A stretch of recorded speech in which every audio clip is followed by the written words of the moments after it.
Today we're going to talk about the quotient property of square roots. So let's take a look at what that means in words and symbols. In words, it simply means for any real numbers a and b, where a is greater than or equal to 0 and b is greater than 0, the square root of a divided by b is equal to the square root of a divided by the square root of b. So let's take a look in symbols. It's very similar to what we did with multiplication, the multiplication property of square roots.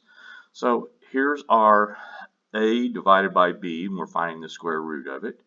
It's the same thing as the square root of a divided by the square root of b. This helps us when we get ready to simplify this. So let's take a look at the steps for simplifying. Step number 1 is to apply the quotient property of square roots. So we're going to get them out from underneath the same radical sign and put them each in their own individual radical sign. The second step is to multiply the numerator and denominator by the denominator.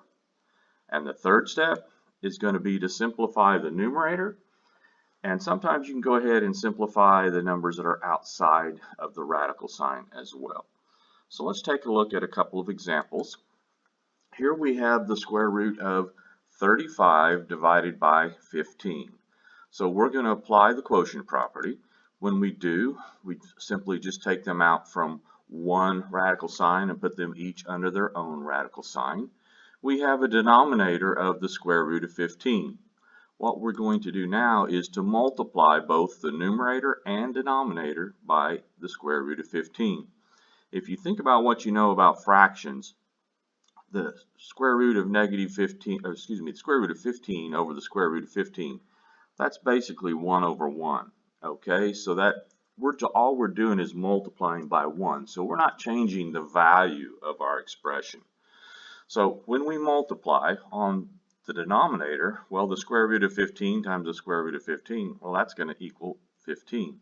And on top, we're going to have the square root of 35 times 15. So we've eliminated the radical in the denominator. So let's go ahead and prime factor that numerator. So we have 3 times 5 times 5 times 7. We have a pair of 5s that we can pull out and put in front of the radical sign, which would give us 5 times the square root of 21. Remember, 21 came because we multiplied 3 and 7 back together underneath the radical, and we have a denominator of 15. Well, 5 and 15, we can simplify that. 5 goes into itself once, and it goes into 15 3 times. So this will simplify all the way down to the square root of 21 divided by 3. Let's take a look at one more example and see how that works. Here we have the square root of 6y divided by 12. We're going to apply the quotient property. We're going to get them both underneath their own radical sign. We're going to multiply by the denominator. So the denominator in this one is negative 12. Or excuse me, the radical of 12. I keep saying negative today.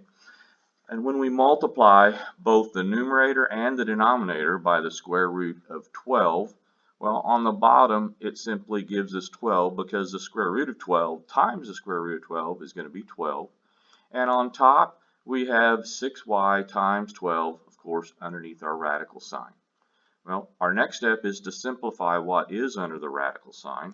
So when we do this, we end up with 2 times 2 times 2 times 3 times 3 times y. Well, if we pair up what we can, we notice that we have a pair of 2's and a pair of 3's. Remember, we can pull a 2 out and a 3 out because we're looking for the square root of 2 times 2. Well, the square root of 2 times 2 is 2. So we can go ahead and do that math. We can pull that out and we can pull out the 3. That will give us 6 times the square root of 2y divided by 12. Remember, our 6 came by multiplying our two factors that we pulled out, 2 times 3.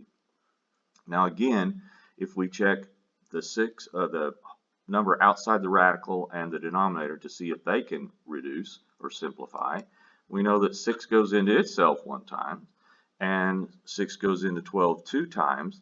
So this will simplify all the way down to the square root of 2y divided by 2. As always, I hope this was helpful. Again, guys, if you have any questions, be sure to reach out to us.